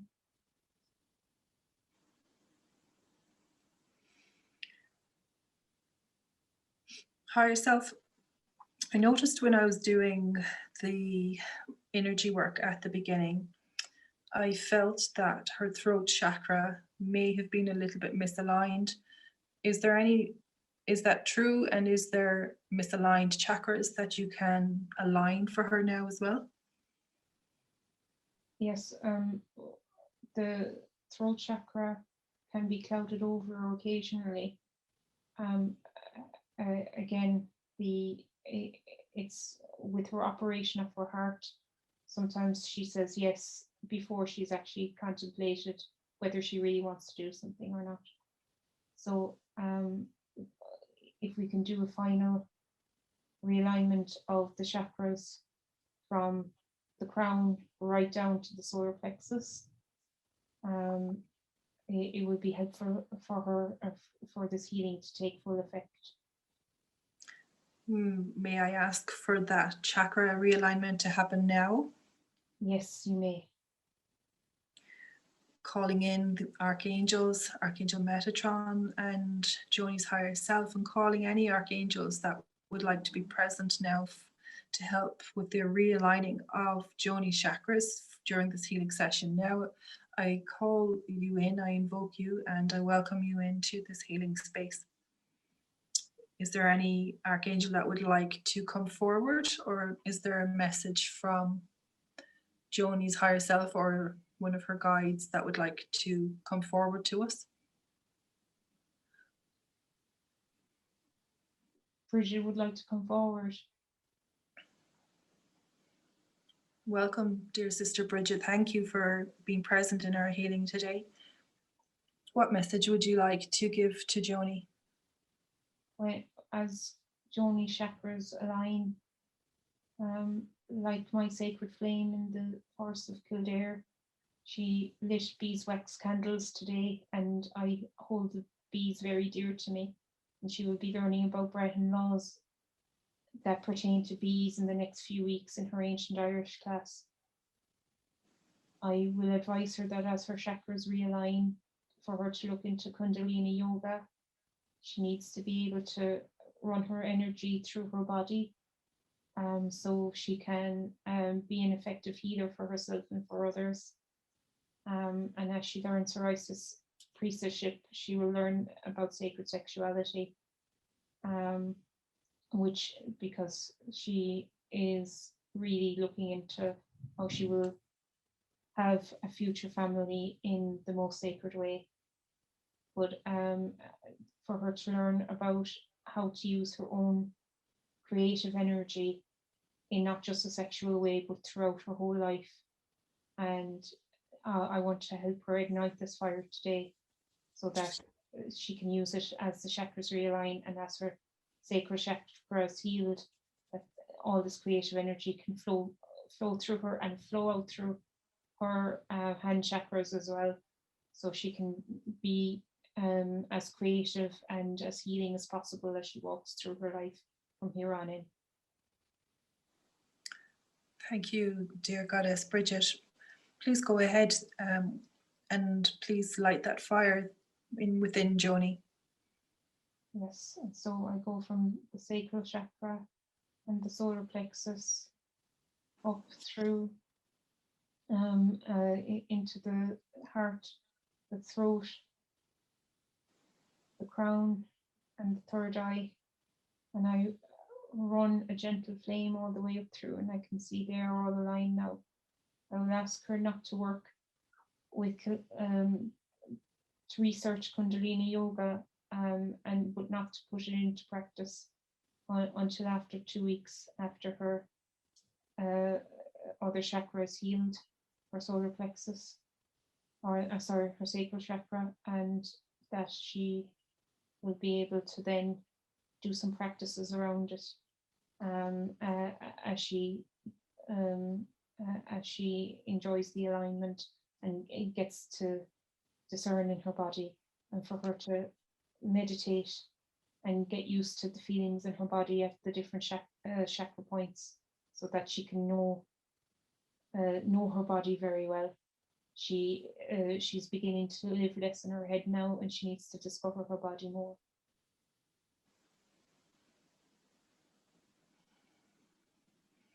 Thank you, dear Sister Bridget. That's very helpful to Joni's healing today. And those chakras are all aligned now in correct order. Should I continue with love light energy, or is Phoenix fire needed anywhere on her body? Everything that you have done has been as is necessary, so thank you very, very much. I love you, honor you, and respect you as Bridget to a fellow Irish woman. Thank you very much. Well, thank you, dear sister. It is certainly reaffirming to be able to communicate and to tune in with you today, especially since we are in your month, which is the month of February, which has always been celebrated in Ireland as your special feast day, the 1st of February. I know that lots of people have intentionally connected to you, thankfully, for this month, because your divine loving fire is so much needed, I think. Is there any help or guidance that you perhaps you're trying to bring through to us as the Irish, since the Irish collective energy? How can you help, or how can you get your message through to us better as a collective, going what we're going through at the moment? Is there something that we can be doing better or more of to help with the collective consciousness of Ireland at the moment? Or what kind of information can you shed on the difficult situation that we're going through as a nation at the moment? What we need to know is, as I am a goddess of healing, that we all have the capability of healing ourselves, and to not look outside when we have exhausted all our own resources. At the moment, Ireland believes it is sicker than it really is on a physical level, when the sickness is actually to do with societal and over religiosity, and people can be healthy. People are trying to be healthy in the physical level, but they are acting as if they are ill when they are healthy. What I would advise is for anybody to, I hesitate to use words like woken and unwoken because it creates a division. And I see all my children on Ireland as equal. But for people who are connected through Christianity to me, to ask them to light the candle and to meditate on the eternal light, like I used to have in my convent as a human being, and as I had at my school as a goddess, and to bring that light inside them, and for it to illuminate their hearts and their minds, and whatever is illuminated there, follow with their hearts and their minds and manifest it in the outside world for the greater good. And everybody can do this. A candle is accessible to everybody. A way of lighting the candle is accessible to everybody, and it is something that anybody can do, regardless of what dogma they believe in currently. Is it fair to say, because the Irish consciousness at the moment does feel like it's quite dark and negative, and as you say, people thinking that they're more sick than what they actually are, because they're not sick at all, but they're just pretending almost, or lying to themselves. But is Ireland transcending into the 5D? Have we done enough with our light work energy here? Is enough Irish people becoming more, should I say, filling up with their light quotient as such instead of the dark? Are we doing enough?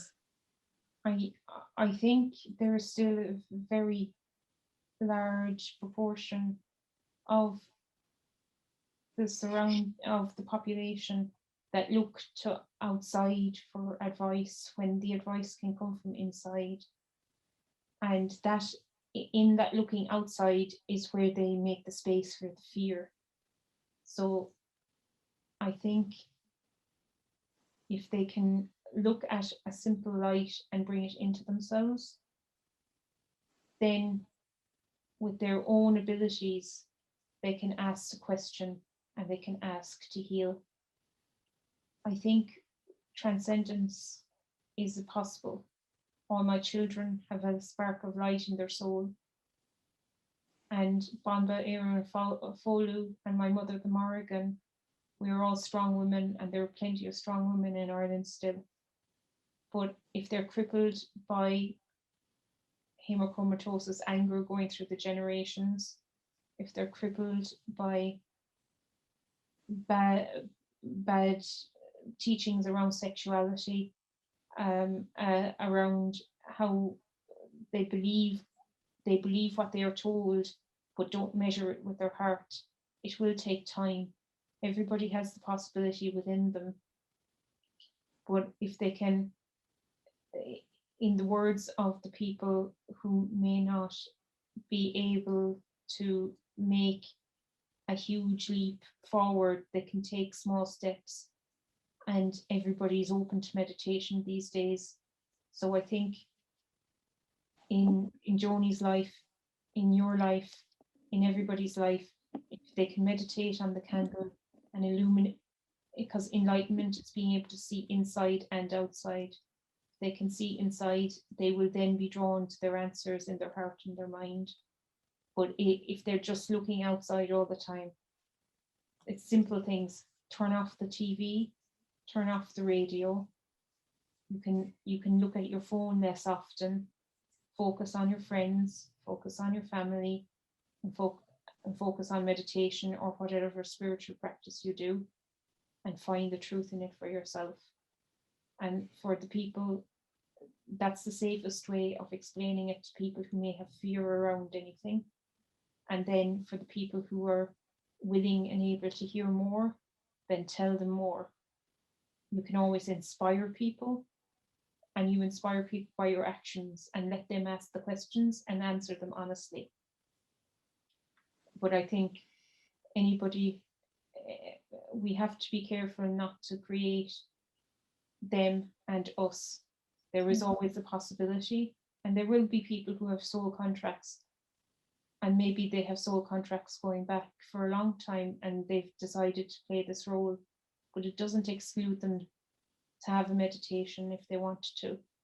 If they've decided something else on a higher level, that's fine, they've decided that, but everybody needs to be given the choice as well.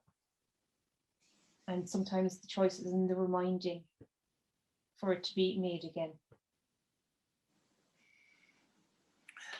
Thank you for that answer.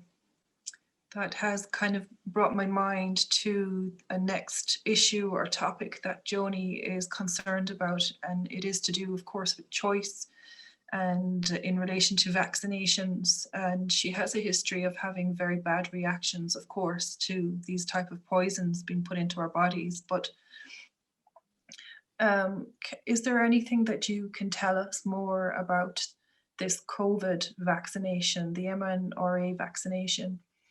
Is it real? Does it exist? And Joni is concerned about being coerced, I suppose, into having to take it for the sake of her employment. What can you tell us around this vaccination, if anything? There is information out in the public domain. There are some vaccinations that have more implants, and some that don't have implants, and some that have live disease, and some that don't have live disease. So there's a lot of information and misinformation out there. The main fear that Joni has around it is that she will not be able to make her own decision, which is correct. They will attempt to coerce her, and she will be able to put it off for long enough to make a decision on it. A.U.R.A has given some advice in trying to mitigate some of the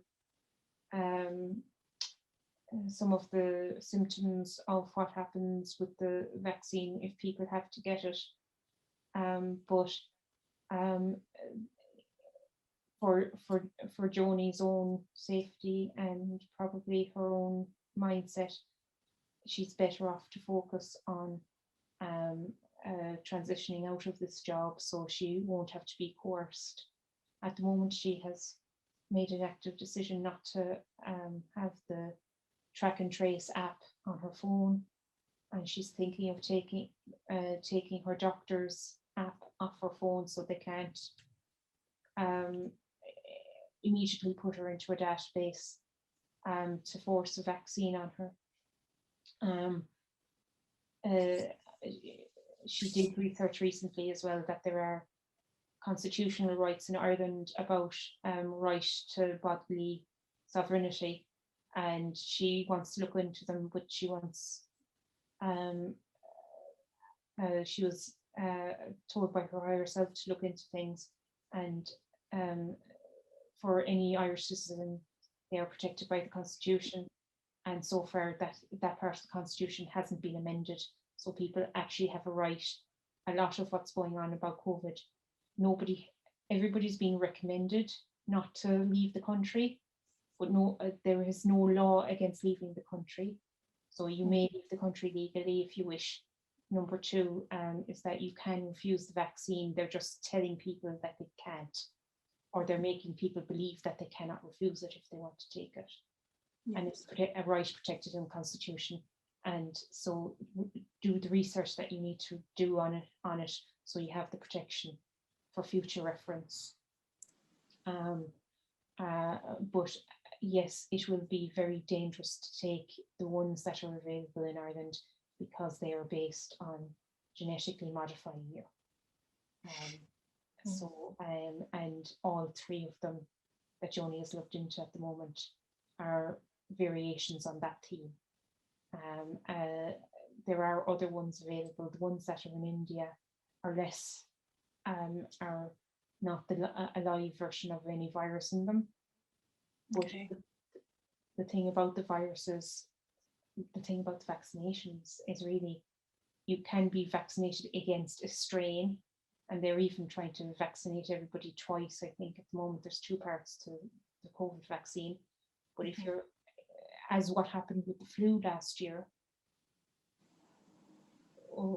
the vaccine is designed for one particular strain, and if the next strain is so mutated your immune system doesn't recognize it, it can actually do as much or even more damage, because it basically gets through any immunity that is built up, and it can even do way more damage if you're only vaccinated against one strain than the other.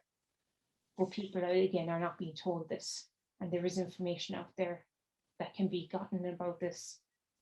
So that Joni is trying to arm herself with the facts and make a logical decision without fear, and she has been guided by me as her higher self to do that. So in this regard, she would like to pass on that information to as many people as possible who are willing to listen. Thank you, Goddess Bridget. That was actually very helpful information. And I do think a lot of people would benefit from perhaps hearing that. Thank you, Goddess Bridget. Joni's higher self, is there any more healing? Can you conduct, please, another body scan at this moment in order to completely rule out that there's anything negative left? Can you conduct another body scan, please, and tell us if you find anything.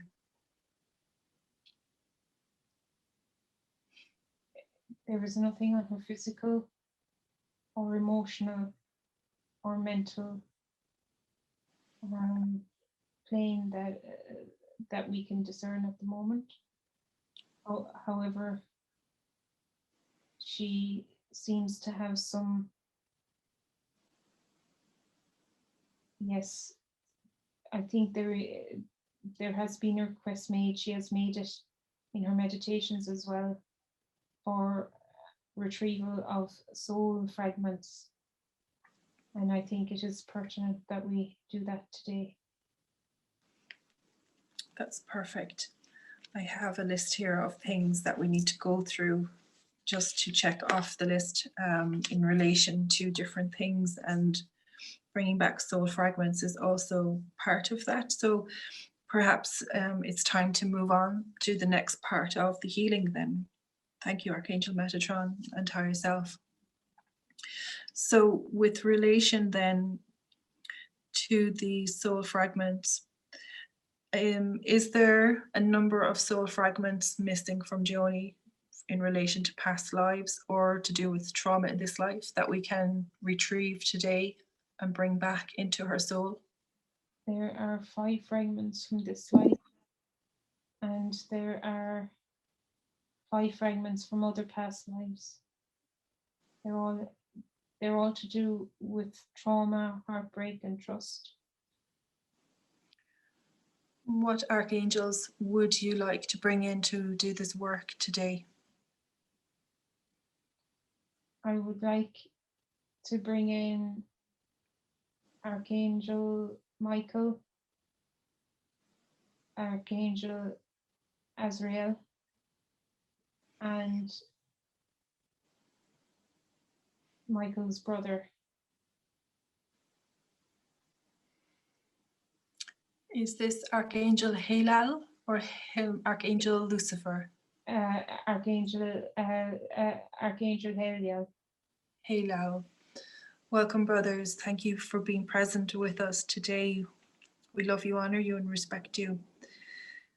Can you please continue with the retrieval of all of these soul fragments that were located by Joni's higher self from the various different past lives, and in relation to the various different traumas that they're connected to?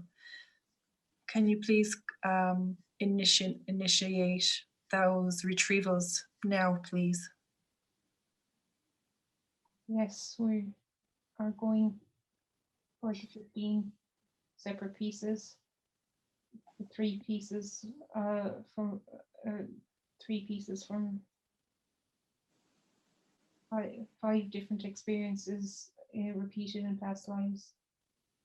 We ask that as we put them in and they are absorbed and our soul becomes whole again, that she realize that if she is in danger, it is okay to run and protect yourself, that your voice is legitimate and you should use your voice to be heard at all costs, that your heart is yours and nobody else's, that you can protect it, and that the strongest person can say no, doesn't have to say yes all the time, and sometimes no is a sentence in itself. Also, that to love somebody doesn't mean to be broken by them. These are things she needs to understand.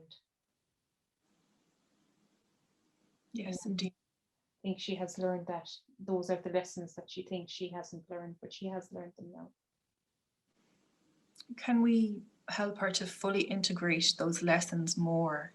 I know a lot of blockages were removed today, so can we send more healing, and with the retrieval of the soul fractals, that maybe the lessons, I think the many lessons that she has learned, that they can we help them to be more reinforced for her now, more conscious? Yes, we ask that Phoenix fire be, we ask that love light be put in between the parts of the soul to glue them onto the soul again. And then we ask for Phoenix fire to be put around the soul for a short time just to galvanize it together and make it whole and strong. Okay, I'm channeling love light energy now to those soul fragments. Are they all back? Are they all retrieved? Yes, they are all retrieved, and those lessons are learned with them. She was only at the point to call them back today. And is that something that even us as people that we can do ourselves within meditation or other practices? Yes, she actually did call back 3 or 4 soul fragments through intense meditation a number of years ago. But these are the final ones that need to be called back.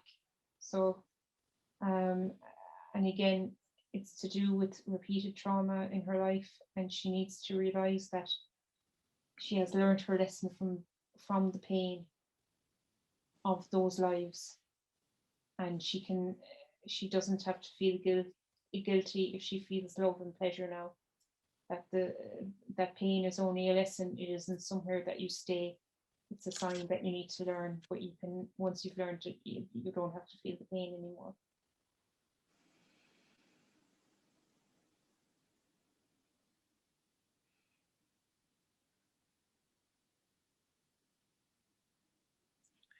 And in concluding and saying just that beautiful message that Joni has just brought through from her higher self there, can I call in Archangel Jophiel to perhaps work with this bringing in of this peaceful, joyful love energy that Jophiel may perhaps be able to work with Joni? Yes, she would like that. Thank you.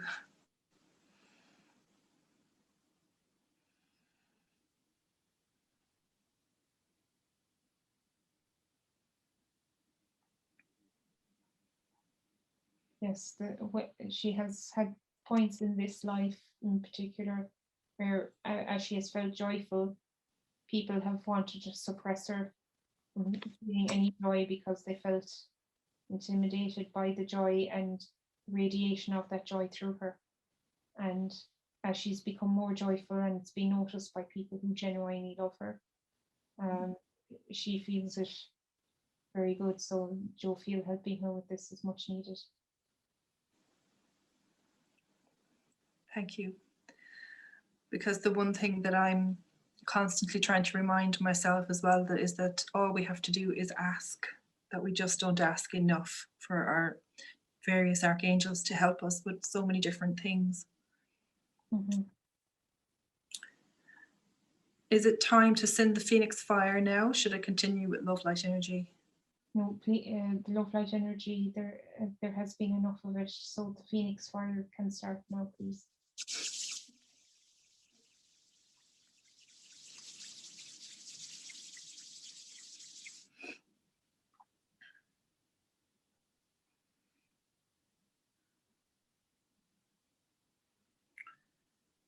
So as I feel we are coming towards the end of our healing session, there are a few other healing conditions that I would like to just briefly go through, if that's possible, while the Phoenix fire now is being sent to Joni. Yes, please. May I ask, we've already looked at misaligned chakras, so that's been done.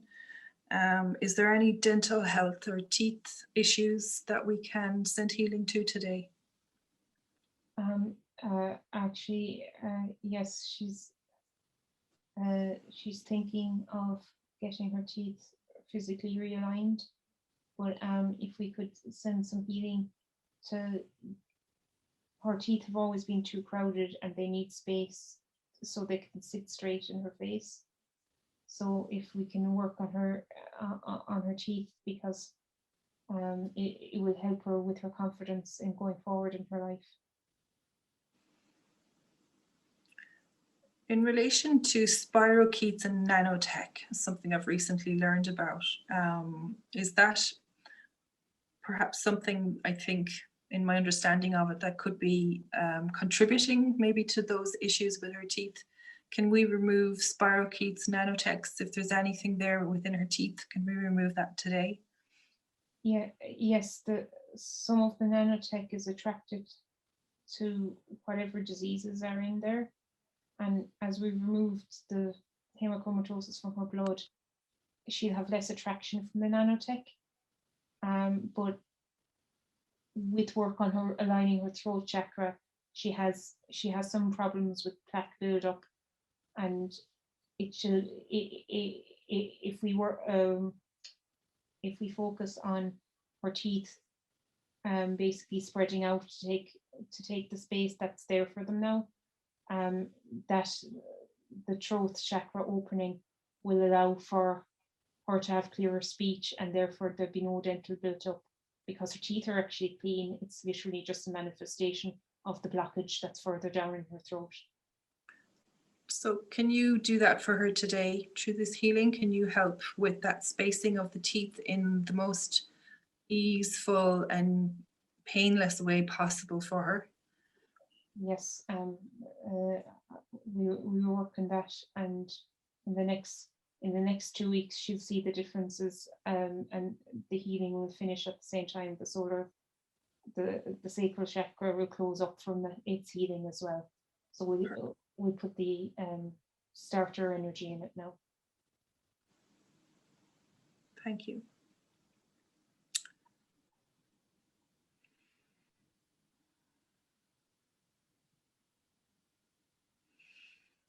We've actually covered quite a bit today, even going through my list here. There's actually a number of things that we've already actually looked at. It's quite amazing. In relation to her DNA, most importantly, is there any DNA integrations of false negative fractals that we can remove today? As we've worked on her blood with the hemochromatosis issue, and once that's completely healed up, there'll be nothing to latch onto with any nanotech. So that will help. With regards to her DNA, she's working on a daily basis, trying to with the intention of activating all 13 strands of her DNA. So she's doing that, and she's being prompted to research into it, to do more research into it, so she can change her diet accordingly to anything that will help align her body physically with all that. That's perfect. Thank you very much. A lot of work has been done. A lot of work is being done as well. And she also wants to say, with regards to the nanotech and 5G, so fear is what everything is running on. So if you can modify your house, so whether it's crystals or whether it's other protections like pyramidal structures into which you place your electronic devices, or you monitor how much time you're on the internet just surfing idly, or monitor what kind of media you consume, be it news or be it documentaries or films. It's your choice what you let into yourself. So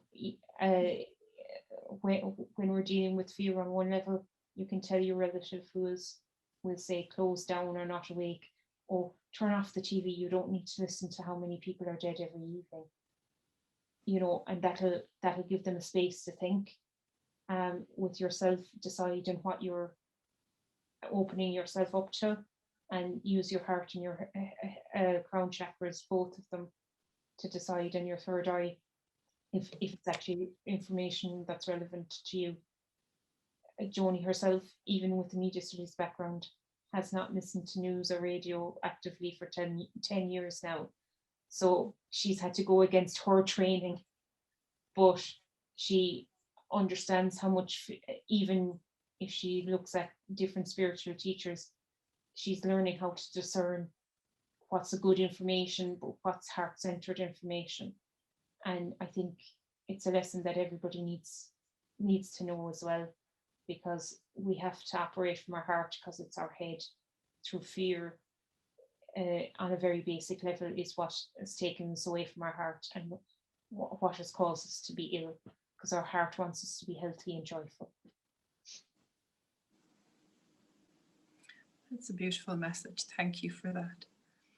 Need I continue with the Phoenix Fire? Phoenix Fire is enough. Thank you very much. She'll notice in the next while that she'll be stronger in herself, and she'll have learned from the lessons. Perfect. As we're coming towards the end of our healing session, is there anything that I have left out or that I have forgotten today, or is there any other information or message, anything that we can do today before we finish up this healing? No, she has asked all the relevant questions, and I think she'll come away with the information she needs to go forward, and that she has already, unbeknownst to herself, she's actually put her first foot forward. But she just needs to actually push the work down, and she feel less blocked about doing the right thing now, because the blockage was her lack of faith in herself. But with her soul fragments back, her faith in herself will increase. Thank you. That is another very clear message to us.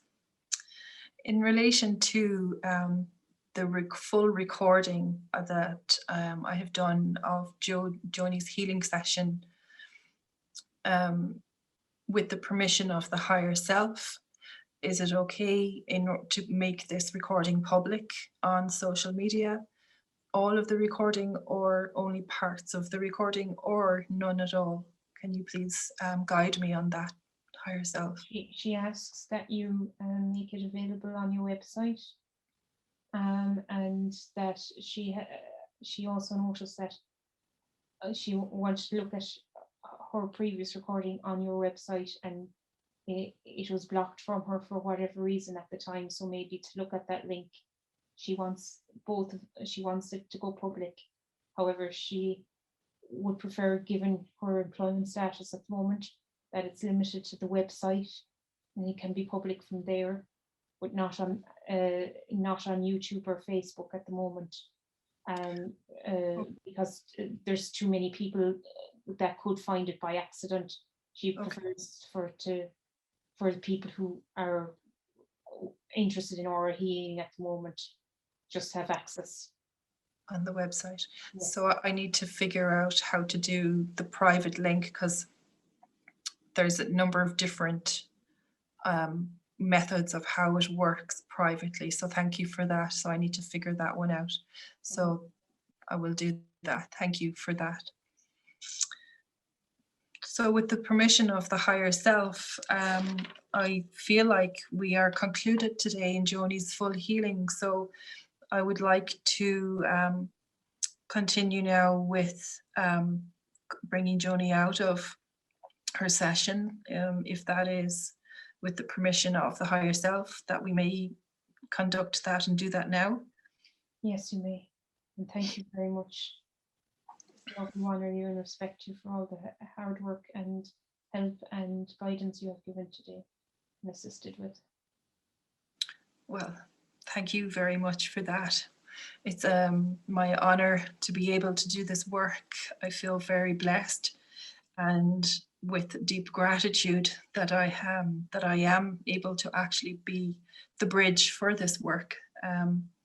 And I thank God. Most days I remember to thank God for allowing me to be here in this position, in this life. So I acknowledge that, and I love you, honor you, and respect you as well.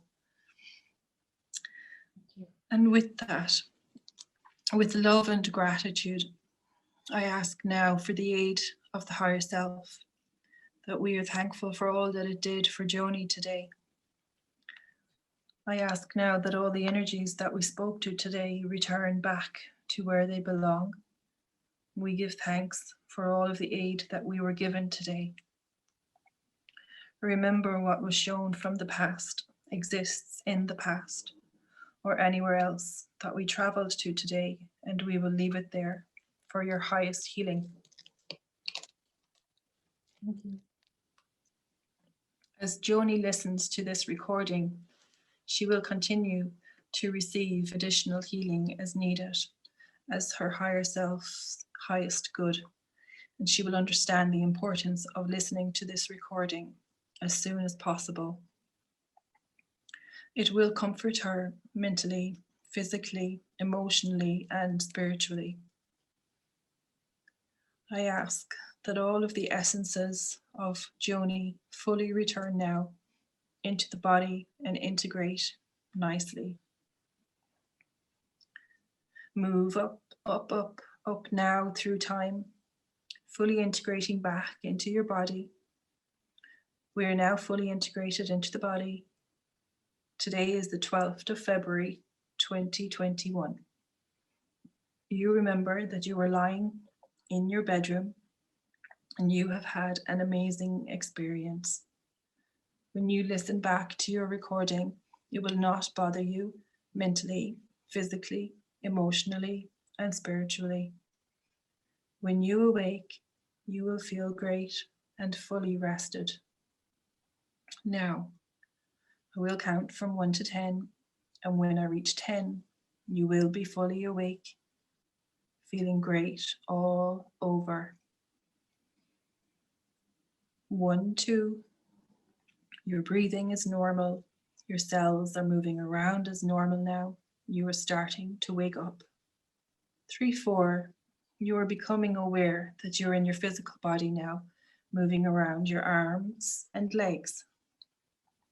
5, 6, your mind, body, and soul aligning and working together. All is functioning and moving around in your body. 7, 8, you're beginning to wake up now. You are now hearing the sounds all